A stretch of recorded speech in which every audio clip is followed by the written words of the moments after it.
మాతృదేవోభవ, పితృదేవోభవ. నేను మీ శ్రీధర్.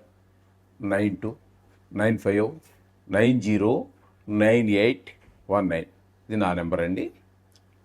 మీకు ఏమైనా డౌట్లు ఉన్నా, వ్యక్తిగత జాతకాలు రాయవలసి ఉన్నా, ఇంకా అది గోచారం గురించి ఇంకేమో అడగద్దండి. ఎందుకంటే చాలామంది దీని గురించి నాది పాలనా పేరండి, నేను రాసి అవే కదండి మరి చెప్తున్నాం. అది ఒకసారి చదువుకుంటే సరిపోతుంది. అది పెద్ద సమస్య కాదు.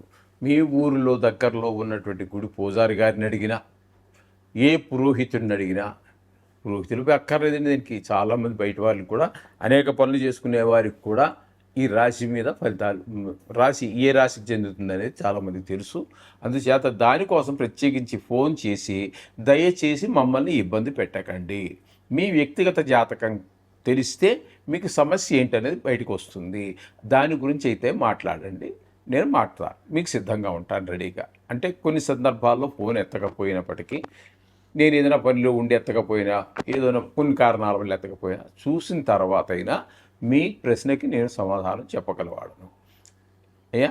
అందుచేత దయచేసి రాశి ఫలితాల గురించి కానీ, మీ పేరు చెప్పి ఏ రాశి, అది చిన్న సమస్యలు అండి. అవి మీకు ఉన్నంత తీరికగా, మీకు వాళ్ళంత తక్కువగా కాదు, ఒక్కోసారి మీకు తీరిక ఉండదు, కానీ మాకు ఎప్పుడు బిజీగానే ఉండే మనుషులం కాబట్టి అది మీరు అడిగింది చిన్న ప్రశ్నే, కానీ మాకు చాలా పెద్ద ఇబ్బంది అండి. ఎందుకంటే ఇంపార్టెంట్ పనిలో దేనిలో ఉంటాము. అందుచేత దయచేసి రాశి గురించి అడగద్దండి. మీ పేరు రండి నాదని చెప్పేసి కూడా అడగద్దండి. ఇప్పుడు మనము జూన్ నెలలో రవి సంక్రమణం గురించి, అంటే వృషభ రాశి నుంచి మిథున రాశిలోనికి ప్రవేశిస్తూ ఉన్నారు. ఇప్పుడు 15వ తారీఖున ఈ రవి సంక్రమణం గురించి ద్వాదశ రాశుల వారికి ఏ విధమైనటువంటి ఫలితాలు ఈ సూర్య భగవానుడు ఇవ్వబోతున్నాడు. రాశి నుంచి రాశి మారుతున్నారు కాబట్టి, అంటే వృషభం నుంచి మిథునంలోకి మారుతున్నారు. ఈ ఫలితాలు ఏ రాశుల వరకు ఎట్లా ఉంటాయి అనేది మనం తెలుసుకునే ప్రయత్నం చేద్దాం, అది కూడా సశాస్త్రీయమైన పద్ధతిలో. కాబట్టి ఇప్పుడు రవి 14వ తారీఖు వరకు, జూన్ నెల 2025 వరకు రవి వృషభ రాశిలో సంచారం చేస్తూ ఉన్నారు. తదుపరి మిథున రాశిలోనికి 15వ తారీఖు నుండి నెలాఖరి వరకు మిథున రాశిలో సంచారం చేస్తూ ఉన్నారు. ఈ సంచారం, రవి యొక్క సంచారం వలన, రవి సంక్రమణం అంటారు దీన్ని కూడా, ఒక రాశి నుంచి ఒక రాశికి మారడాన్ని. ఈ మారటం వల్ల ఏ రాశుల వారికి ఏ విధమైనటువంటి ఫలితాలు ఉంటాయి అనేది మనం తెలుసుకునేటటువంటి ప్రయత్నం చేద్దాం. రవి సంక్రమణం గురించి ఇప్పుడు మనము తెలుసుకోబోతున్నాము. రవి సంక్రమణం మిథున రాశి నుండి, మిథున రాశిలో 15వ తారీఖు వరకు ఉంటారు. తదుపరి జూలై 14 వరకు, అంటే జూన్ 15 నుండి జూలై 14 వరకు ఆయన సంచారం జరుగుతుంది. నెల రోజుల్లో ఏం జరుగుతుందంటే 15వ తారీఖు వరకు మిథున రాశిలోను, తదుపరి కర్కాటక రాశిలోను ఆయన యొక్క సంచారం జరుగుతున్నదండి. కాబట్టి ఈ రవి సంక్రమణం వలన ఏ విధమైన ఫలితాలు ఏ రాశుల వారికి ఉంటాయి అనేటటువంటిది సశాస్త్రీయమైన పద్ధతిలో మనం తెలుసుకునేటటువంటి ప్రయత్నం చేద్దాము. మేషరాశి వారికి కనుక మనం తీసుకున్నట్టయితే, తృతీయ స్థానంలో మరియు చతుర్థ స్థానాలలో సంచారం నెల రోజులు చేస్తూ ఉన్నారు. రవి సంక్రమణం గురించి తెలుసుకోబోతూ ఉన్నాము. రవి వృషభ రాశి నుండి మిథున రాశిలోనికి 15వ తారీఖు జూన్ నెలలో ప్రవేశించి జూలై 15 వరకు కూడా ఆయన మిథున రాశిలోనే సంచారం చేస్తారు. అంటే ఒక నెల రోజుల పాటు, జూన్ 15 నుండి జూలై 14 వరకు ఆయన నెల రోజుల పాటు మిథునంలో సంచారం చేస్తుంటారు. ఈ రవి యొక్క సంచారం, దీన్ని ఒక రాశి నుండి ఒక రాశికి మారడానికి సంక్రమణం అని చెప్పేసి అంటూ ఉంటారు. మన తెలుగు వ్యవహారిక భాషలో ఒక రాశి నుంచి ఒక రాశిలో మారుతున్నారని మనం చెప్పుకుంటాము. ఈ సంక్రమణం అనేది చాలా పవిత్రమైనటువంటిది. ఇది పితృదేవతలకి కొన్ని విశేషమైన పూజలకి కూడా చాలా అద్భుతంగా ఉంటుంది. అటువంటివి పితృకార్యాలకి, అంటే ఆ తర్పణాలు వదులుకోవడానికి వాటికి కూడా. సరే, ఏమైనప్పటికీ ఇప్పుడు మిథున రాశిలో ఒక నెల రోజుల పాటు ఆయన సంచారం చేస్తూ ఉన్నారు కాబట్టి, ఈ నెల రోజులు వారికి మనకు వచ్చేటటువంటి ఫలితం ఏ విధంగా ఉంటుంది అనేటటువంటిది ఏ ఏ రాశుల వారికి ఏ విధంగా ఉంటుంది తెలుసుకునే ప్రయత్నం చేద్దాం. తులారాశి వారికి ఈ రవి సంక్రమణం అంటే మిథున రాశిలోనికి రవి ప్రవేశిస్తున్నారు. ఎప్పుడంటే జూన్ 15వ తారీఖు నుండి మిథునంలో ప్రవేశిస్తున్నారు. అక్కడ నెల రోజుల పాటు అంటే జూలై 15 వరకు మిథున రాశిలోనే సంచారం చేస్తూ ఉన్నారు. అది ఇప్పుడు మన తులారాశికి చెప్పుకుంటున్నాము కాబట్టి తులారాశికి 9వ స్థానంలో 9వ స్థానంలో మిథున రాశి యొక్క సంచారం జరుగుతూ ఉన్నది. కాబట్టి ఇక్కడ తులారాశి వారికి సూర్య భగవానుడు ఏ విధమైన ఫలితములను ఇవ్వబోతున్నారు అనేటటువంటిది మనం సశాస్త్రీయ పద్ధతిలో తెలుసుకునేటటువంటి ప్రయత్నం చేద్దాము. ఇక్కడ 9వ స్థానంలో కాబట్టి ఏ విధమైన ఫలితాలు అనేది సశాస్త్రీయంగానే తెలుసుకుందాము. ఇక్కడ నింద అపరాధ కలహం నిర్దోష ధనక్షయ పుణ్యలాభార్థనాసచ్చ విచారో నవమే రవం. 9లో గనక అంటే 9వ స్థానంలో ఇక్కడి నుంచి మీరు తులారాశి నుంచి క్లాక్ వైజ్గా లెక్క పెట్టుకుంటూ వస్తే 12 గళ్ళు ఉంటాయి కదండి, అవి లెక్క పెట్టుకుంటూ వస్తే 9వ స్థానంలో రవి యొక్క సంచారం నెల రోజుల పాటు అక్కడ మిథునంలో సంచారం చేయబోతారు. కాబట్టి అక్కడ ఈ సంక్రమణం వల్ల మీకు జరిగేది ఏమిటి అంటే ఫలితాలు ఏ విధమైన ఫలితాలు ఇస్తారు అంటే 9వ స్థానంలో ఆయన అపకీర్తి, కలహము, వృధాగా ధన వ్యయము, ధన నష్టము. ధన వ్యయానికి ధన నష్టము 2 పదాలు పక్క పక్కనే పెట్టారు. దీని అర్థం ఏంటి? ధన ధన నష్టము, ధన వ్యయము రెండింటికి చిన్న భేదం ఉందండి.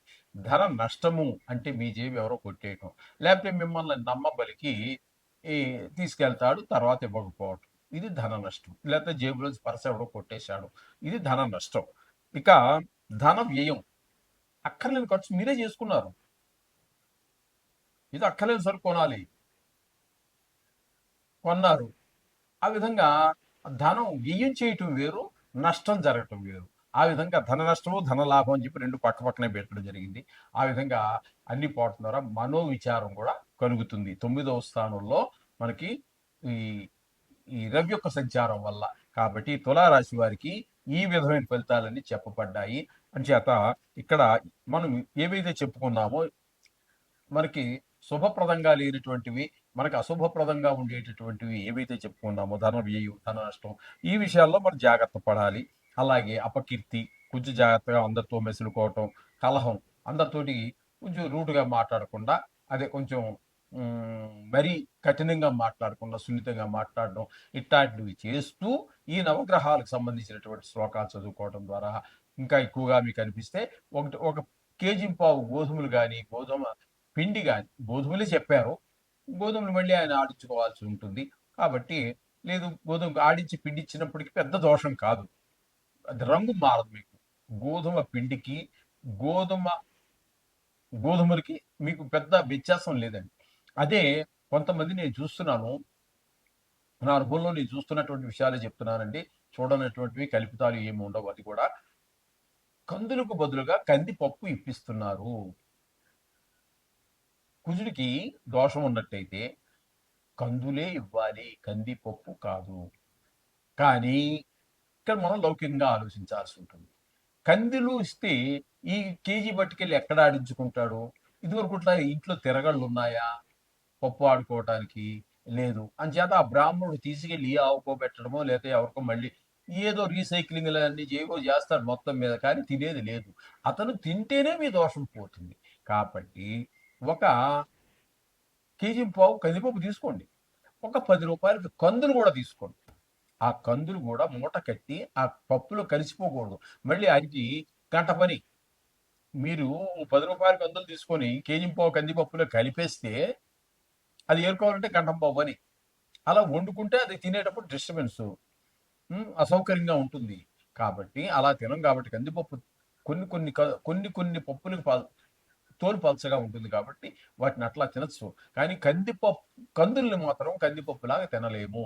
అవి ఎప్పుడు తింటామంటే అప్పటికి ఆ రంగు రాదులేండి, కందికాయలు అవన్నీ తెలుసున్న విషయాలే, అప్పుడు ఇంకా పచ్చగానే ఉంటాయి. అందుచేత ఆ రంగు పోకూడదు.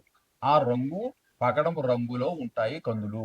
కాబట్టి ఆ రంగే అక్కడ ప్రధానమైనటువంటిది. కాబట్టి అది తీసినటువంటి కందిపప్పు కేవలం కందిపప్పు ఇవ్వద్దండి. కందిపప్పు కేజీంపావు తీసుకోండి. ఒక్క రూ. 10 కందులు కూడా తీసుకొని మూట కట్టి అందులో పెట్టి దానికి దానం ఇవ్వండి. ఆ విధంగా చేస్తే అది పోతుంది. అందుచేత ఇక్కడేంటంటే మనం ఈ రవికి కాబట్టి గోధుమ పిండికి, గోధుమలకి పెద్ద వ్యత్యాసం లేదు. ఆడినప్పటికీ అదే మర పట్టించినప్పటికీ కూడా అదే రంగు ఉంటుంది కాబట్టి ఆ విధంగా మీరు పిండి ఆడిచ్చి ఇచ్చినప్పటికీ అందులో దోషం లేదండి. అందుచేత ఆ విధంగా దానం ఇచ్చినట్టయితే కూడా ఈ దోషం ఎక్కువగా అనిపించినట్టయితే ఆ పిండిని దానం కూడా ఇచ్చేసి మన సంకల్పం అంతా గుళ్ళో అయ్యగారు చెప్తారు.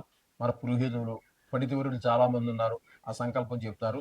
దానికి ఏదో మీ శక్త్యానుసారం మన సంకల్పం 100 ఇద్దామా, 1000 ఇద్దామా, మీ మీ కంప్లీట్లీ అది మీ అంటే మీరు పూర్తిగా మీ ఆర్థిక పరిస్థితి మీద పెట్టి బ్రాహ్మణుడికి ఎంత ఇచ్చినా ఒక భగవంతుడు దానం ఇచ్చిన దానం బ్రాహ్మడికనే కాదండి, ఎవరికి గుడి ముందు అడుక్కుంటూ ఉంటారు ఎవరు చాలా మంది.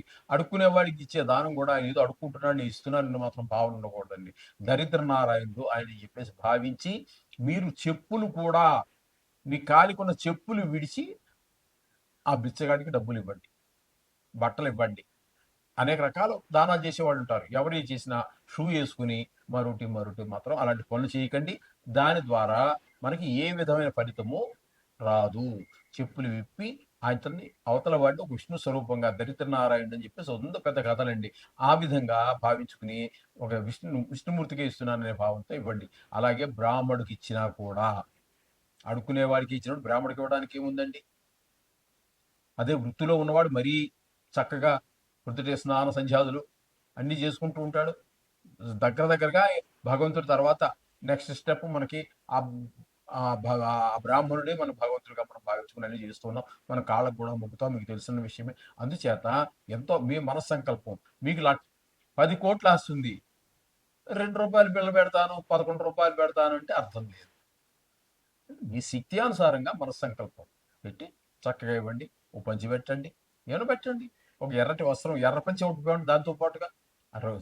శుక్రుడు అది మన కుజుడికి సంబంధించినటువంటి ఇది కాబట్టి అలాగా ఇప్పుడు సూర్య భగవానికి గోధుమ పిండి కాబట్టి గోధుమ మనం ఆ రంగులో ఉండేటటువంటి ఈ పంచులు కూడా ఉంటాయి, అది కూడా పెట్టచ్చు, ఏమైనా పెట్టచ్చు. ఆ విధంగా మీరు దానా చేసినట్టయితే ఆ దోషాల నుంచి మీరు బయట చాలా సులభంగా బయటపడేటువంటి అవకాశం కనిపిస్తూ ఉంటుంది. శుభం భూయాత్.